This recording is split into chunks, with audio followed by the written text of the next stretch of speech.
All right, welcome everyone. We are Semblance of Sanity. I'm Caleb. I'm Jacob. And we're here for Kill la Kill, episode 19. Things are looking bad. Oh my god.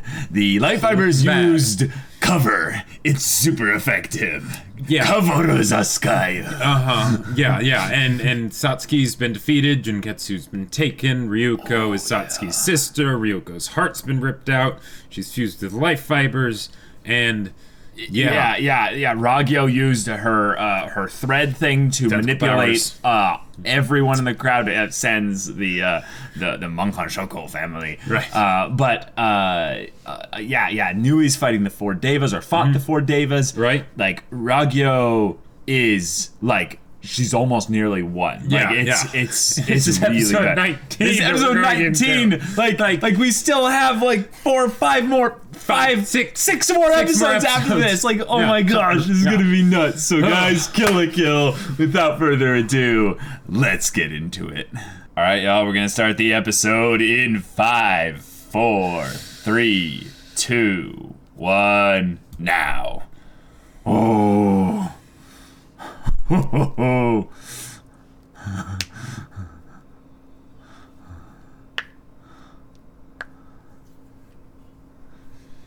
Yeah. Covers. Oh, dang. Whoa. Forcing them into the clothes.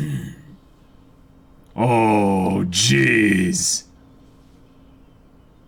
Oh my gosh. The feeding process has begun. Yeah. Don't get too close. Oh, that's horrifying. That's horrifying. Holy crap. Oh, they're just killing them. And the way they make them look almost like the Gurren Lagann. Right. Nice. And the devas are the heroes protecting us. Everyone run. Oh. Go, Mako, save her!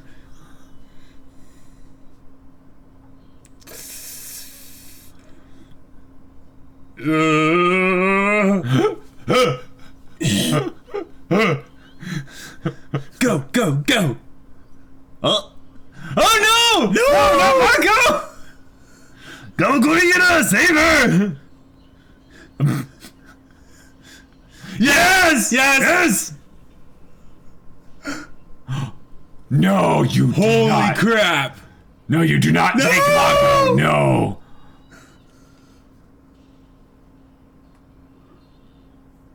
But Is it just me, or is this one even bigger and more terrifying?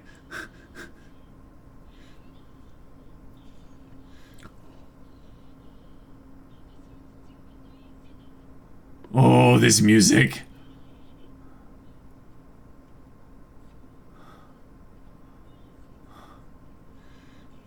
Oh my gosh. Whoa.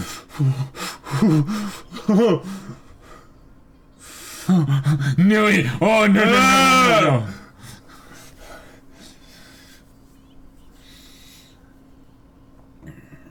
Satsuki. Survive, Satsuki. Not by a long shot. No way.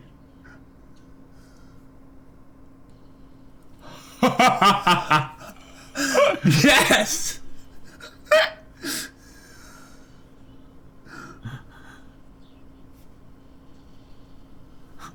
This was the, if everything goes to shit, we blow everything up. Raindrops keep falling on my head. Wow.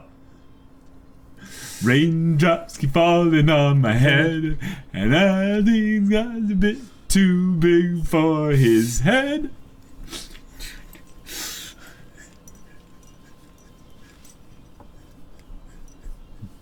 Trigger!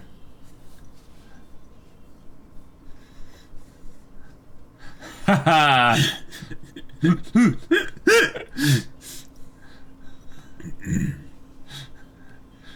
I love that Yamaguri era, though. It was like, Mankan Shoko, no! Yes. Fight it, cut the thread! They are totally OTP for this show. Oh, yes, yes.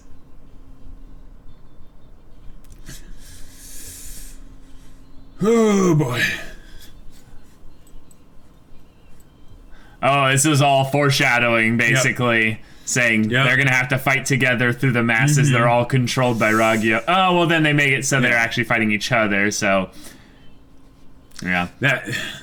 And the blood spraying out, going to form the title. Yep.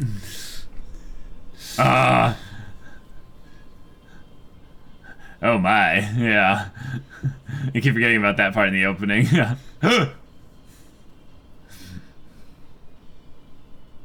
Nice.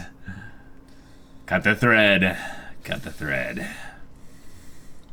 1 month later. Oh, you gotta be kidding me. Holy crap.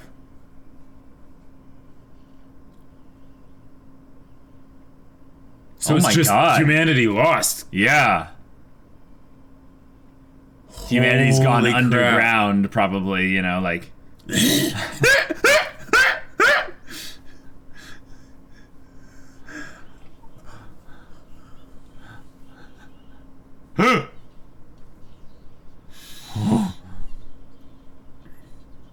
Oh no! Well. Oh. Yeah! Nice! Yeah! The Devas are like revolutionaries now. Yep. Yes. And they're Nudist Beach members now. Yes!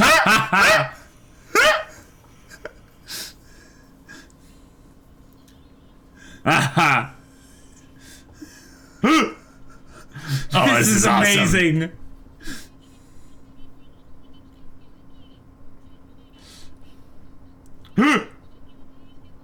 Guts, what is he doing there? Yes!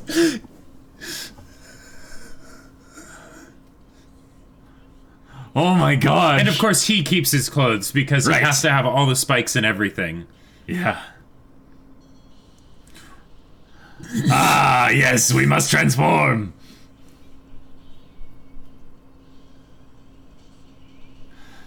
Oh. Oh, come on.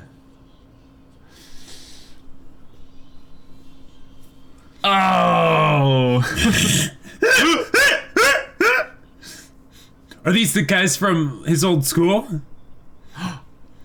Oh! Yes. Yeah! Cut loose. Oh! Ooh. It's not gonna work, but at least they're giving it their effort. Yeah. Oh. Wow. Jeez, this is hopeless. Yes.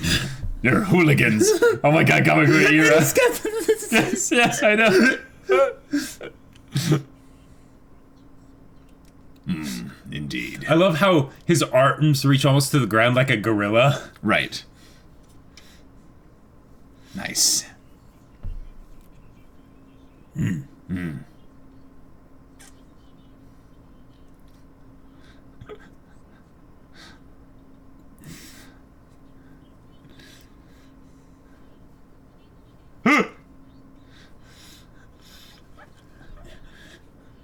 That's it!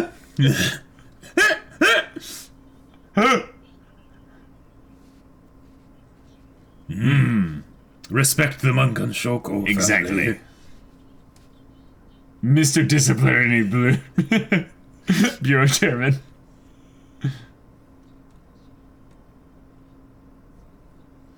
Dang. Wow.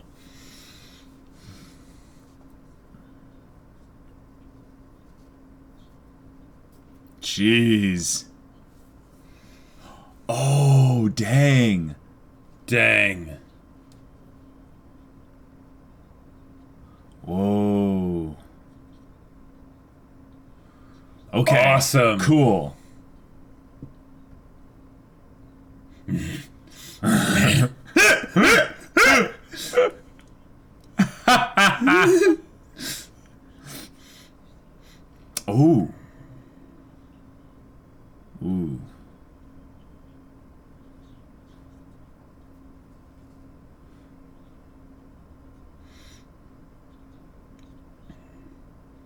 Yeah.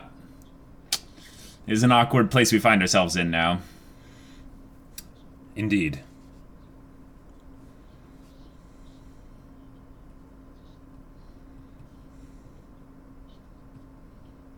Gotcha.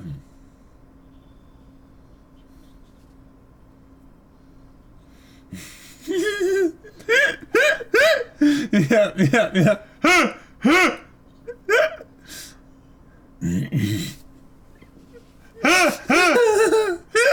What?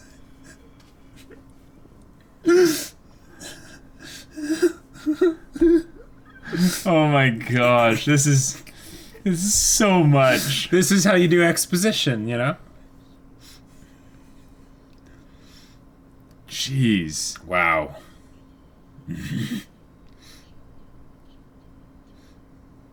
Wow. Human psychogalvanism. Resolve. Yeah.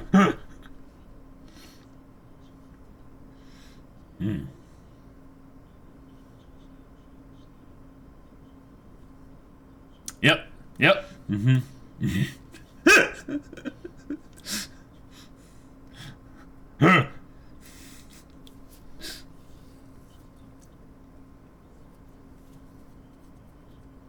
Yes. Indeed. The best of tea. Yeah. Aww. Yeah, where is Satsuki? Yeah. Are her and Ryuko captured, or? Oh. Okay, Ryuko's here. Okay.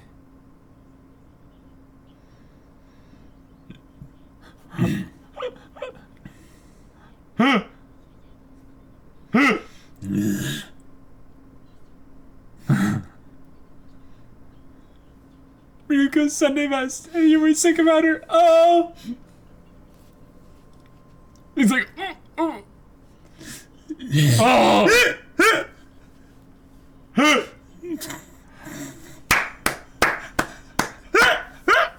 Oh my gosh. Wow.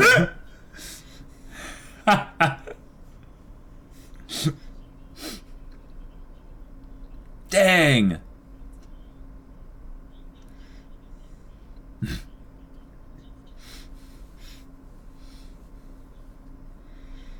Oh.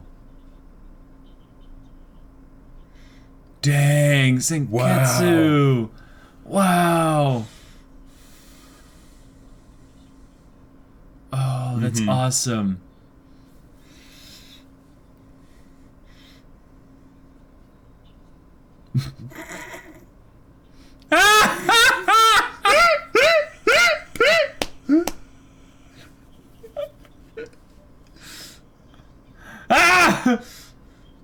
Well then, Kagurira.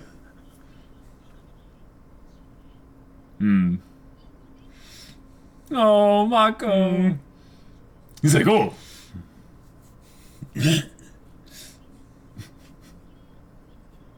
Oh. Oh.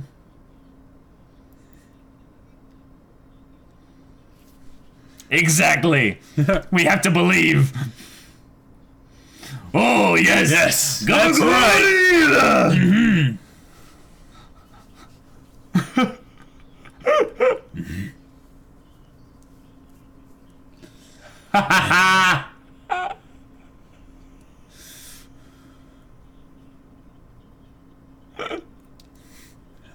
Yes, yes. Yes. Yes. Okay. Oh my gosh.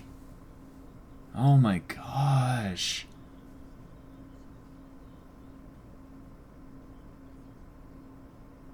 Jeez. Oh.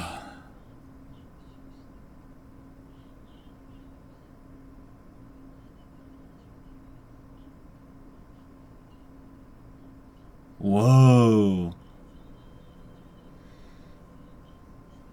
Whoa. Okay. dang. Uh.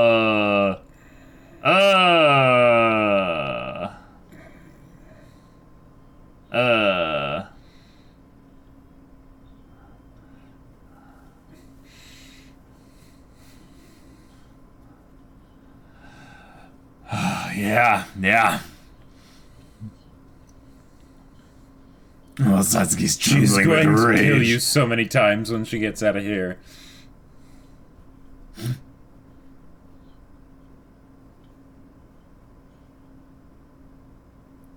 Wait a minute. Okay, she's dreaming, she's remembering, she's... Okay. Oh. Gotcha.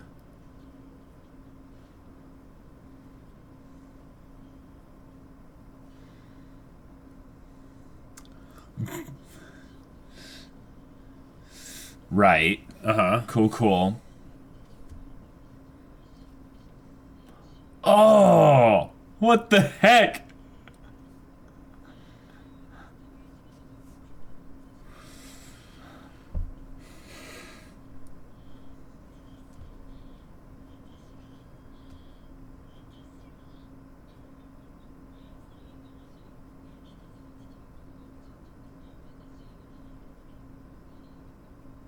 Dang. Oh, the sounds and oh.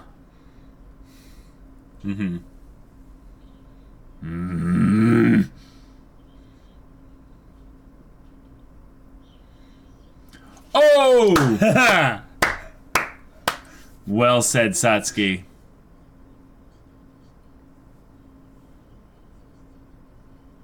Ugh. Garbage, yeah. Ugh.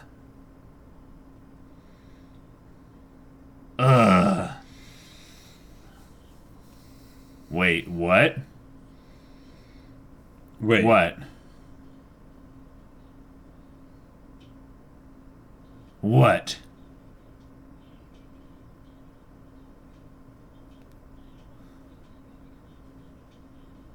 Wait. What's going on?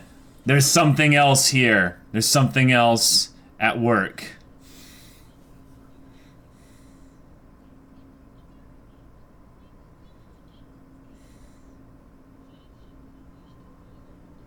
Oh. Oh, dang. They're making stuff.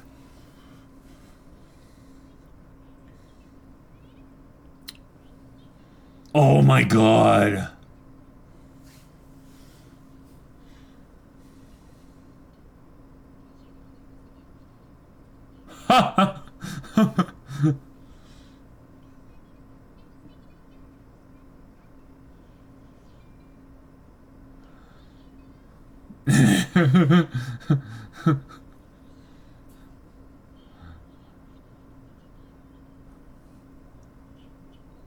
Oh. Oh, dang. Oh, dang.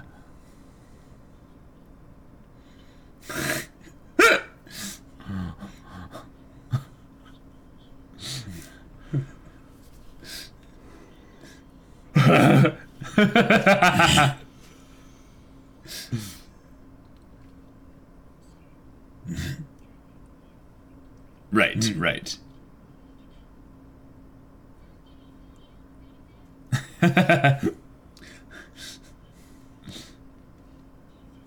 A cannon?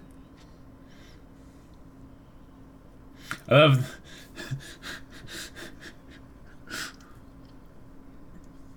It's like they're having a winter clearance sale!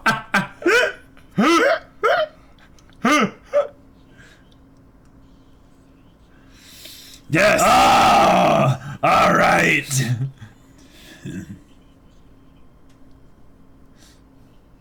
Well, I'll do my best. That's Mako.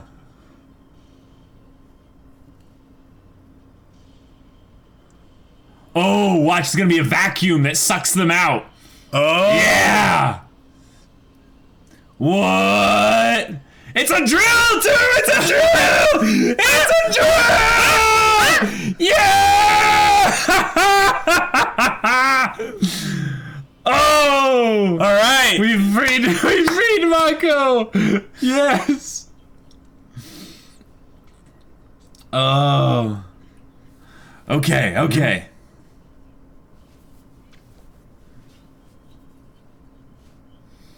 Right. So we need to remove the humans. Okay. Gotcha. And also limit their operational range, probably, in some ways. Super Suction Saber! Oh!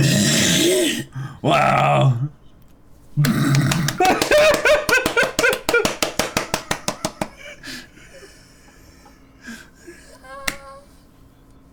Yes.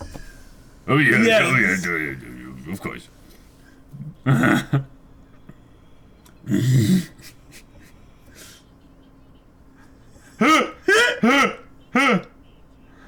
I'm not fighting! And I love how they have his tiny little legs. Yep.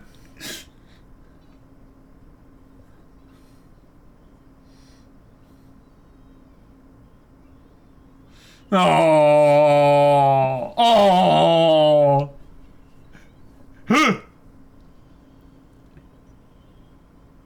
Are we gonna play a harp or something?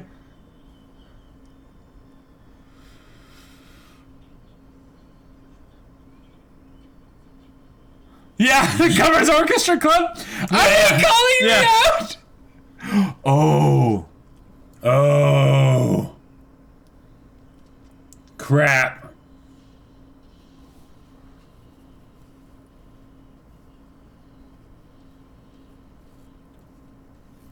Oh my gosh.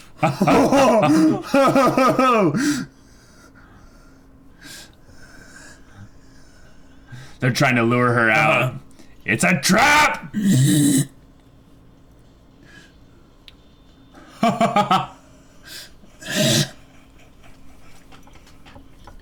She looks a lot like Kamina, actually. Like, Yeah. Like, He's like, well, this is useless.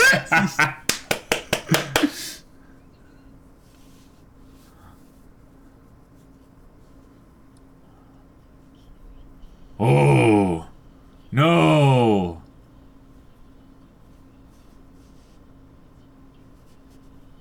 Oh.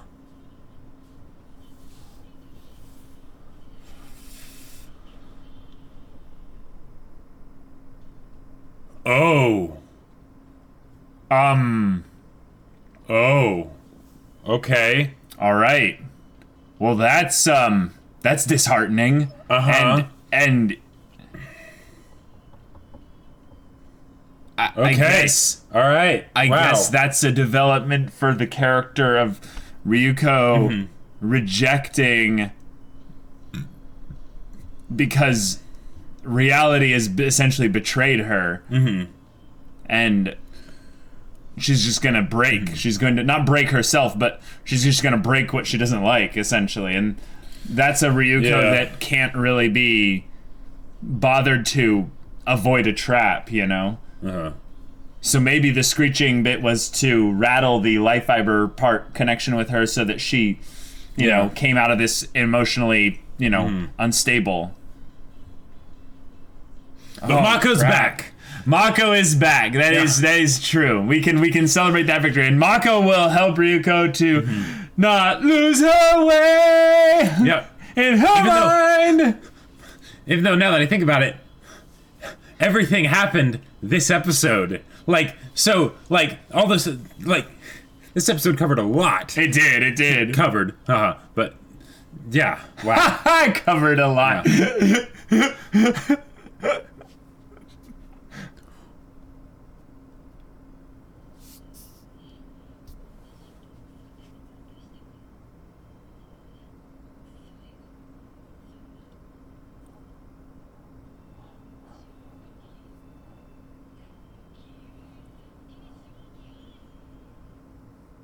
What? Awesome! What? Okay, so the big takeaway from this episode, because it was an amazing episode, but the big takeaway is that my OTP is canon. Yes, it is. And it is. Galigori Ex Mako is official. It's real. Yep. Yes. I'm not flirting. That was so great. That was amazing. That was absolutely wonderful. I love it so much. Okay, so we have a huge amount of plot that was covered. Yeah. We have humanity is lost. Mm-hmm. They lost the war, basically. Well, they lost the first few battles, at least. And they're forced underground. Yep. And everyone has become a member of Nudist Beach. We have a whole lot of world building to cover. We have a whole lot of huge, I would say, things that potentially foreshadow how things will conclude, because we have Ragyou's plan essentially being some form of anti-Ryuko via Satsuki being consumed by a life fiber god robe that will be probably piloted by the intelligence of the original life fiber. Right. And then that will be how will at least have some kind of semi-finale or whatever will be with Ryuko and Satsuki having their ultimate fight. From episode 3 being probably the original foreshadowing of that. And then somehow Ryuko will either free Satsuki or something. Satsuki might free herself, though. That end credits That's true. There. Like Satsuki's taking precautions. So the fact that I love where this is going. Oh yeah, like the fact that they were able to have him. Like, I never saw the whole 1 month time skip thing coming. No, me neither. Like but it totally makes sense, right? Because how do they have so many episodes left? What are they going to do there, right? Can't just be all crazy madness the entire way through. Right. But doing this is, I love it so much because it's basically another way to show how the characters have changed over the course of everything that's happened. Because the fact that we had this great foundation to work with of the first, 3/4 of the series, right? Right. And then, so that when something like this happens, it absolutely feels natural. We know where the characters will be, and what's going on with them, and how they've been handling it and stuff. And they did a good job of showing it as well this episode. And now my mind is just absolute putty, basically, as I'm just wondering what is going to happen next, and I can't wait to see it. And it's going to be so amazing. And oh my god. So big thing, Mako got taken by the life fibers in the beginning, which was terrifying because of all the people I have on my potential list of people that could die but I don't want to die, is Mako right up at the top. She converges on both lists perfectly. She has the lowest chance, in my opinion, of dying, but being above 0. Right. And then also being at the highest list of people I don't want to die. Exactly. Yep. And they actually scared us with that, and I was not okay with that. I was thinking it would be kind of okay, now that she's been captured, we can rally humanity around the Rescue Mako organization thing. It's like yes. It's like, no, we've got bigger problems than Rescue that. Mako and Satsuki, Mako and Satsuki, no, we have bigger problems than that. Humanity has to survive. Yep. This is like Terminator, post-apocalyptic, Terminator, Judgment Day already happened, right? And humanity is just like they're occupying the streets and stuff. And I love the visual element of the covers, the suits and everything with the little tendril threads, connecting and all that stuff to the hive mind over mother, whatever it is. But then of course the idea of them eating humans and then transforming because of it, that's just awesome. And it also has the mech vibe, which is very cool. It has the Matrix vibe with it too, with having humans being a battery that gets put into the machine. They liquefied the dead and fed them intravenously to the living. And these are human beings that they're eating slowly, so they can have them be fed on for a long time. And it's terrifying to think of that this really silly really ridiculously stupidly over the top anime ends up having such a somber feeling at any point in the show. Because if you listen to the soundtrack and the sound effects and everything going on in the background when a lot of these scenes are happening, it's dreary, it's dark, it's heavy, it's terrifying. It's something that just like it violates you to the core of the Kill la Kill experience, because you think da da da da da da da, but no, we've got like like all this like crazy stuff going on. And like think about where Kill la Kill started, right? It was some, you know, goofy over the top high school, you know, like we must beat the student council president, you know, and all that stuff, and the way they basically did just the formula of, oh no, Mako is the damsel in distress that gives exposition and then must be saved by Ryuko and all this stuff, and you know, wonderful and fun and all that goodness, right? And the thing is like, this is Studio Trigger, so it's like hype, yes, and it's been hype like the whole way through. So now I'm thinking at this point with the stuff, you know, how the last episode was, I'm thinking, all right, it's gonna go from hype to hyper and then to hypest, right?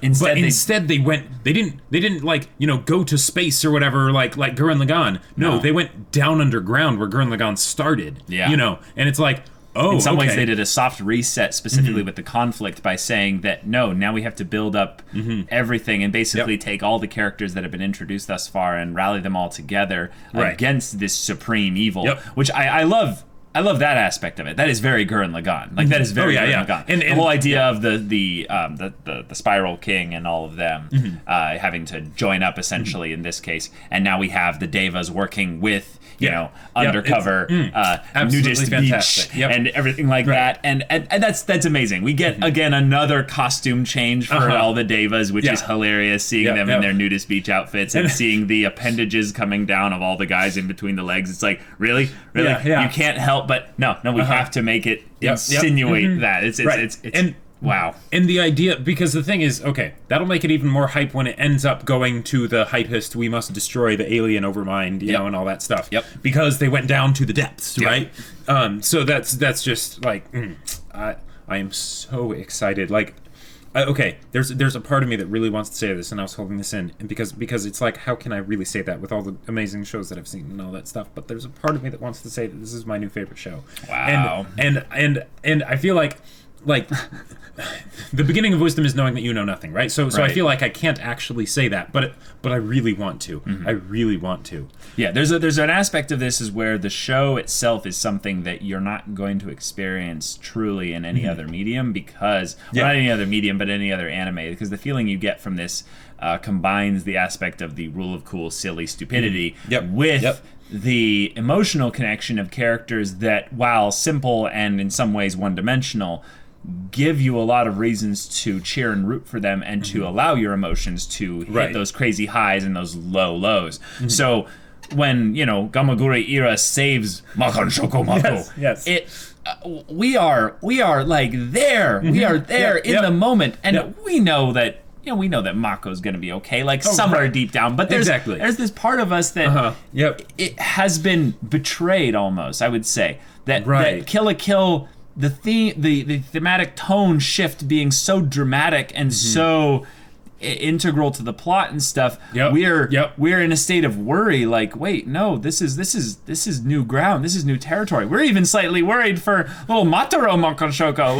We're like, no, don't take him in guts. No, you can't do that. No. And then the whole thing of the Northern Kanto school delinquents or whatever, like, we'll take cover for them, and it's like, we'll use our chainsaws and mess them up from the inside. We'll allow ourselves to be captured. I'm thinking, that's not gonna work. And then it doesn't. It doesn't. Yeah. It doesn't. And the thing is, like, one of the things that I've mentioned many times before is that with Kill la Kill, I want to be able to tell everyone about this show, but because of the fan service aspects, it's like, okay, you know, there's certain people that I wouldn't be able to tell about it.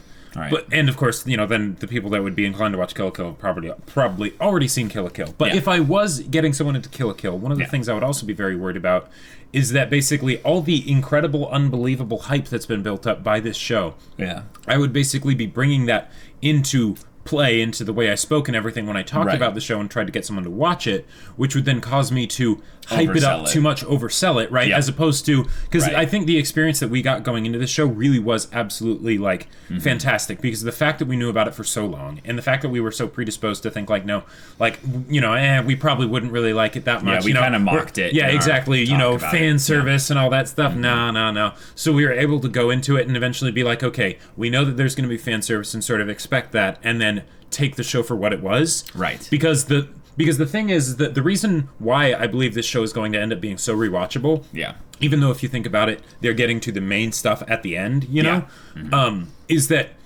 I wasn't thinking about that while watching it. I was going into it expecting, you know, just taking what I got, right? And I absolutely loved it. I loved the antics. I loved the hype. I loved all the conflicts that they had, even though those weren't the main conflicts, right? Even though deep down it's like you know how it's going to go, right? But the journey was so much fun that I absolutely loved it, and I would want to be able to share this show with someone in such a way that they would be able to have that similar experience. Right.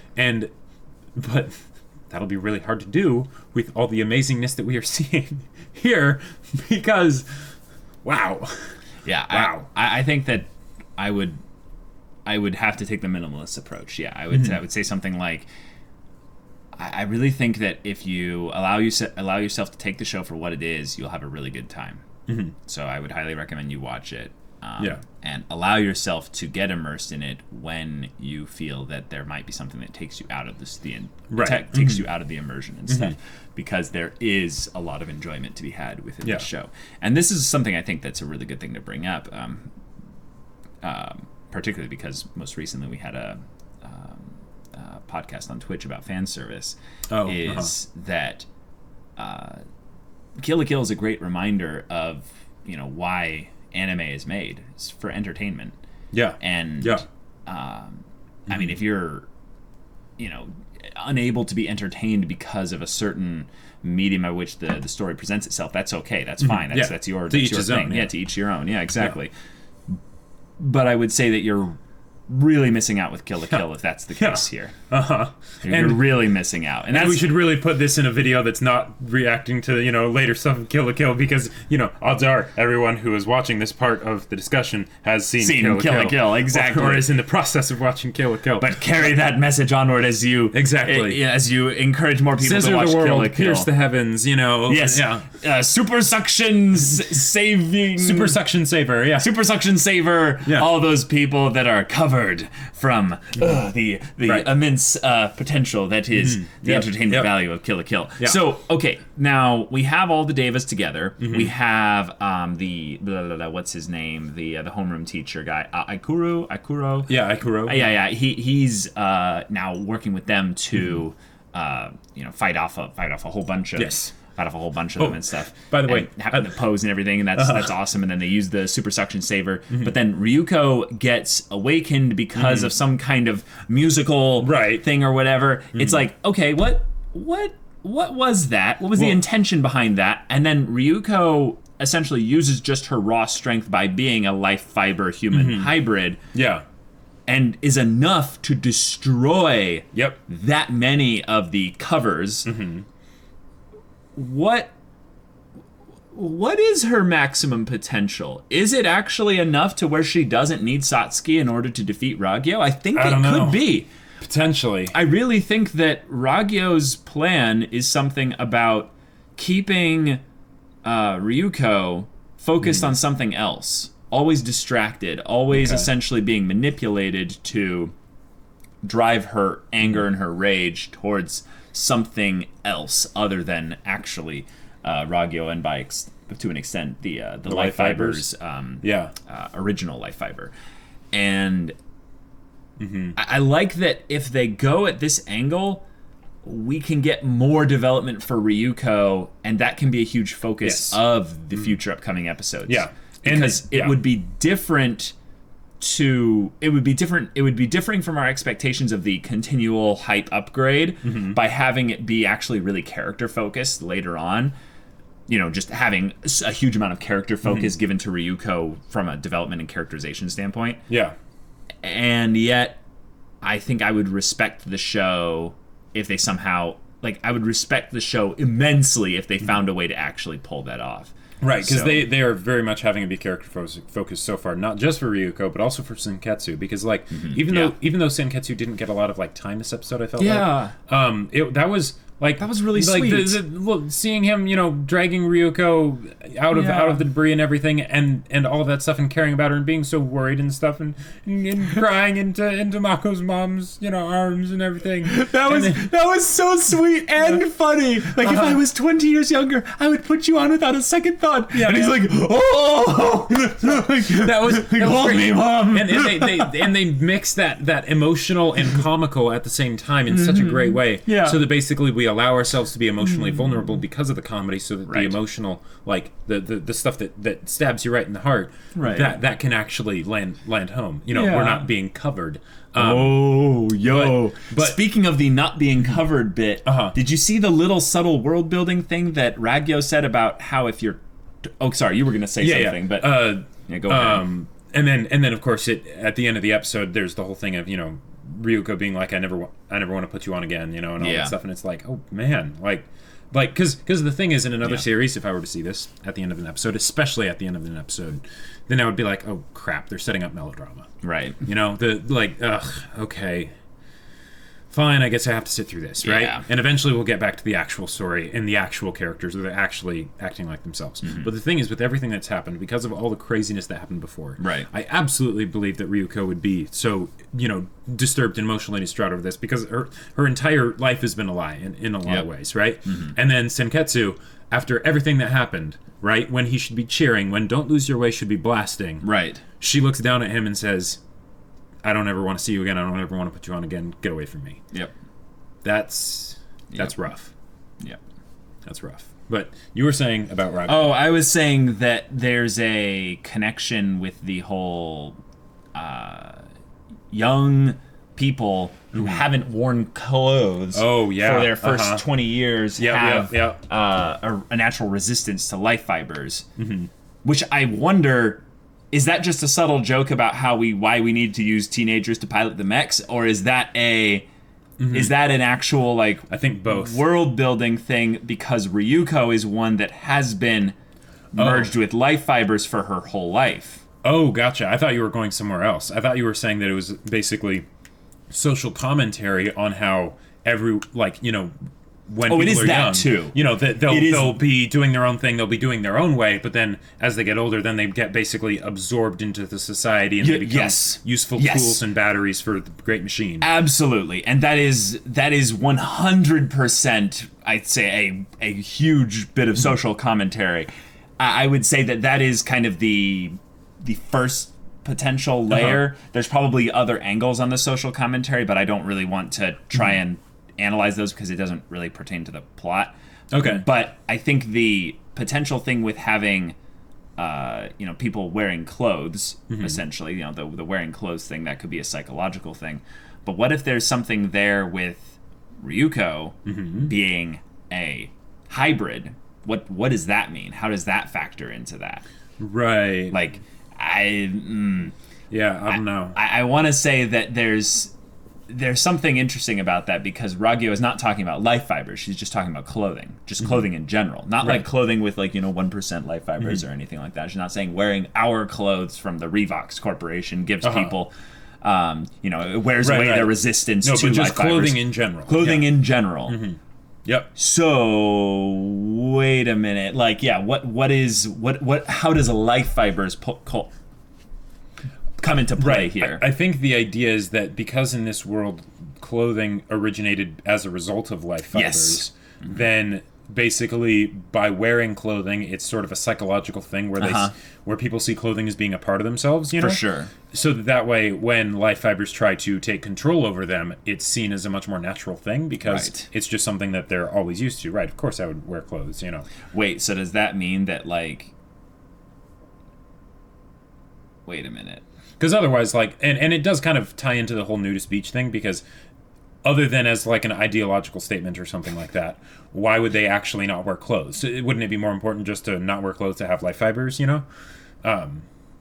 Right. But What are you? I have a weird like train of thought that I need to kind of let stew for a little bit. If it goes anywhere interesting while we're discussing, cool. I'll bring it up. But I think I was looking at this from the wrong angle with the Ryuko fusion of life fibers thing and how that correlates to the world building. It might actually be more along the lines of okay, I'm gonna hold off now. I'm gonna let myself think about it a little because I can't formulate my thoughts well into words right now. One of the things that I thought was absolutely hilarious this episode was how Sanagayama is the sword guy. Mr. Phallic Sword. Yep. He didn't have a sword anymore, but he ends up being given by Gamagori Ira a blade forged from one of the halves of Satsuki's blade. And the idea that it's way smaller. Yes, I was going to say something. So now that it's smaller. Instead of having his oversized, slightly curved with a cap, Oh, yes. blade, now he's got, chun chun maru desu, like... Yes, great reference. I love that. I love that. It was so perfect. It was a little detail, but it was absolutely great.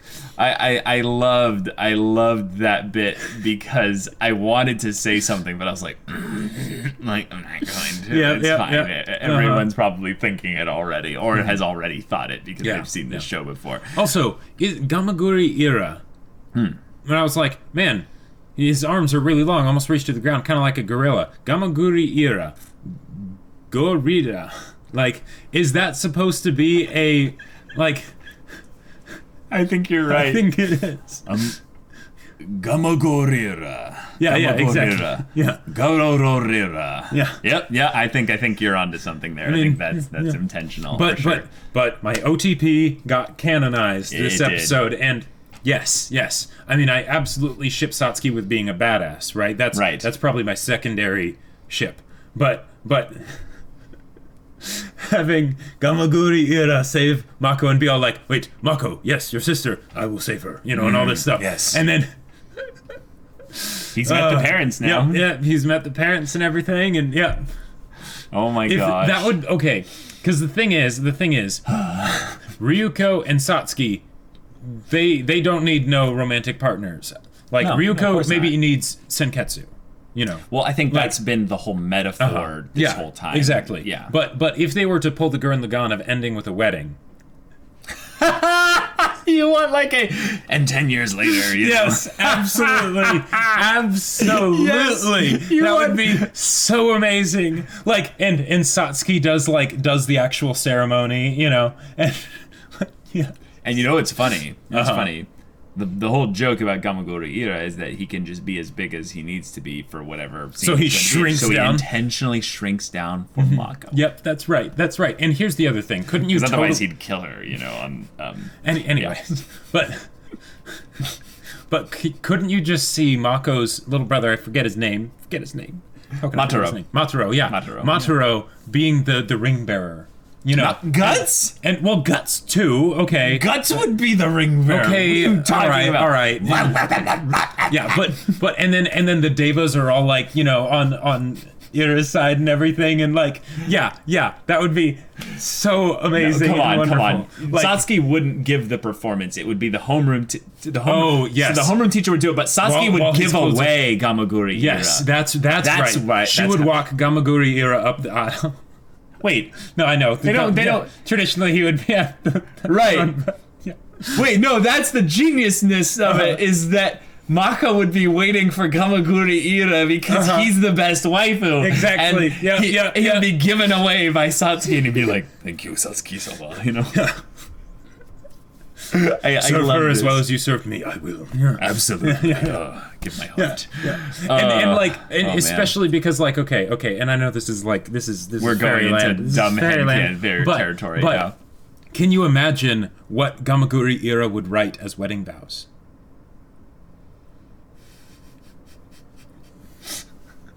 I just want him to grab a scroll, and it's huge, and he's in his massive form, and he brings it out. He's like, from this moment forth. Yes. That would be pretty funny. The best part about it, though, is that they would probably still all be in nudist, outfits and stuff. So they would, Or they would have defeated covers by that time, and they wouldn't have to worry about it. Then maybe they would actually be fully nude. That would be the joke. Possibly. Everyone, it would be in like flashes of light at like very specific areas. All the nipples covered with purple, blue, and pink light. Okay. Homeroom teacher goes in, and they have the pink light and stuff, but then they have the pink light start to get brighter, and the mom, Mako's mom, looks over. Were they insinuating what I think they were insinuating? Okay, so that scene was so funny. Like, of all the things to just throw in there that's, completely unnecessary just for the fun, the lulz of it, that was hilarious. Like, I've always wondered if the whole joke of this nudist beach thing is that, like, if we think about where we were as, a species back, in the... proto whatever age forever ago. Or just think about nudist colonies. Yeah. Well, no, just clothes. Clothes are they protect you from the elements. Yeah, but we didn't wear clothes back then. Yeah. I mean, I don't know any of this, but like I'm pretty sure if we wore anything, it would be like almost nothing compared to nowadays. Maybe some animal skin or something. Right. Yeah. Maybe just for the warmth necessary in specific environments. But no, like anyone even close to the equator would probably wear nothing. Yeah. And the idea Swing that low, sweet chariot.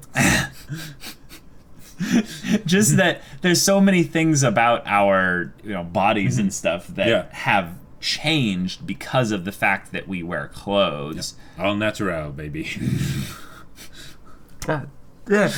There you go. But anyway, I was interested if they were going to ever bring that up in a positive way as to it's not that Nudist Beach is about just we don't want to have any influence of life fibers, over us. It's there's some positive benefits to being nude, and we're going to go into great detail about them, and in a goofy, hilarious fan service way, it would just be pretty funny. So, final bit is the Ragyou torturing Satsuki scene, and also I would say kind of gloating, because there was this aspect of where Ragyou is basically, expositing to the audience of this is, what's happened. Your stuff has been defeated. All the places you've conquered and stuff are now under my control. And basically thinking, what were you thinking? Like, what did you think you were gonna, do with this? And Ragyou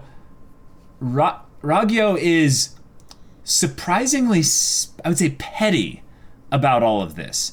She seemed very childish and almost like she thought for a second that she might actually get defeated. So now that she won, she's like, okay, I need to make sure that I won. Right, and it's weird because in some ways it makes Ragyou seem even more pathetic, but it makes Satsuki seem like this bastion of human will and resolve awesome. And power. And what was the dumb like psychobabble phrase that they used, like human psychogalvanism? Yeah. And I was like, wait, did they just basically quantify fighting spirit? Yes. And I was like, wait a minute.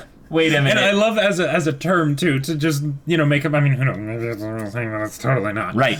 But this was my next level, like 200 IQ Ragyou is actually a genius thing from, and she says it in the actual bit, was no, get rage, embrace it, become angry, because the more you hit that, the stronger you'll be, and the more I can use that. Right.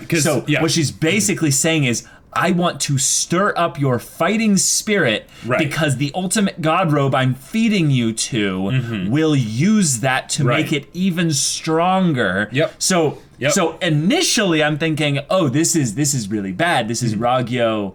This is really bad. This is like, Ragyou, you're even more pathetic than usual. But this is Ragyou basically intentionally trying to stir that up. But then when they had the toenail bit at the end, is she basically predicting that the I don't think they would have a nexus thread, but some kind of specific thread will be able to be cut from the inside. I don't know. Or maybe Satsuki's really flexible and she'll just like, that toenail is actually like a file that will like help cut through the chains or something like that. She's gonna like she's just gonna she can flex her toe in a specific way, like pop it, like you know how you can pop your second toe with your big toe if you press it over the other one hard enough. Uh-huh. Yeah. What it probably is going to be a thing of like, and she can like flick it out, and she like catches it in her teeth, and she's just like, yeah, and then like holds it like underneath her tongue, and they'd be like, oh, that's terrifying, but it's like, no, I'll cut my mouth, absolutely, like I don't even care, like yeah. And then once she's inside, he grabs it and just like tearing it up or what have you. So, but the actual perfect god robe that Ragyou was talking about, that's just going to be Gurren Lagann, right? And then Satsuki and Ryuko are both going to be fed to it at the same time. It'll use the two of them together. Wait, Satsuki and Ragyou? No, Ryuko. Oh, so you're saying that they'll have fused into a new form? They'll be the two of them together, and it'll be some super dark Tengen, Toppa, and Gurren Lagann. Exactly, and that's where that would be. But then, or at least that's Ragyou's plan. I don't know if that'll actually come to fruition, but because the thing is that when she talked about the perfect god robe, that thing was huge. That was huge. Yes, but if it's to the ratio of the covers to the people, you know, the covers are way bigger than the people they were consuming. Well, and they get bigger once they consume them. Yeah. I don't think it has to be a thing where Satsuki's arms have to actually go into the arm appendages. No. It's just I mean, the faces that were on the things, you know, are tiny. Yeah. And that was actually really disturbing. Yep. Because I was thinking like, oh, that's actually kind of goofy, but also really intelligent by the Life Fibers to do this and have them essentially be a mobile fuel source. Yeah. But then when you realize, oh God, that's a little head and it's all shriveled and shrunken like a dried up raisin. It's oh, that's terrifying. And I love that the ties turned into like Gurren Lagann style like glasses. Yeah. That was awesome. There was a cool. Oh no, I guess no. That was in a previous episode. But I liked the bit where Ryuko came out and she had the cloak and everything like that. Yeah, that was like she totally looked like Kamina there. Like, that definitely seemed like a reference for sure. And it was absolutely awesome. But the fact that there's this dark side to it too is like, okay, all right, let's see how this goes. We have at least, you know, coming sometime soon. Don't lose your way. So. Yeah. But gosh, we still have episode 20 through 24, 5, I think. 24, and then there's the OVA at the end. Okay, yeah. So we still have 5 more episodes. Yeah. Wow. It's a good show. I hope we get like a Satsuki escape sequence where basically she like busts out and she does all this stuff like basically goes like guerrilla warfare, infiltrator, super. Yeah, that's a good point. Like, that would be awesome. Let's think about this. If they ended the episode with that, like that was the end credits scene, essentially.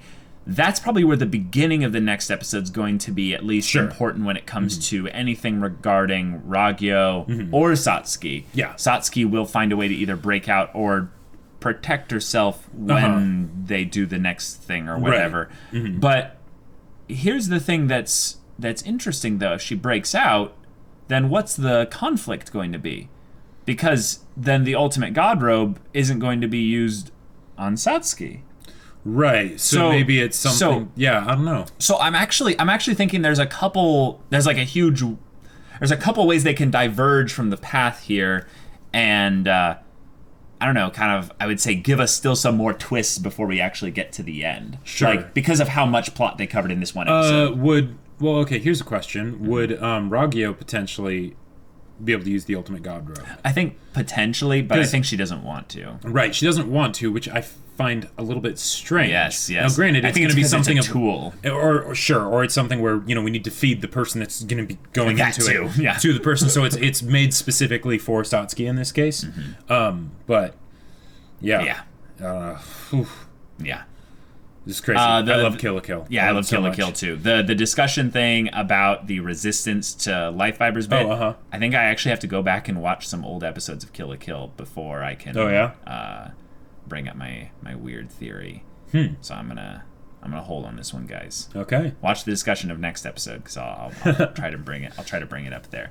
But yeah, guys, if you want to see that next episode's reaction right now, go check out the link in the description below for our Patreon. You can get on early access there. Any level of support gets you access to our Discord. Huge community of tons of people there where you can chat with us about stories or just whatever.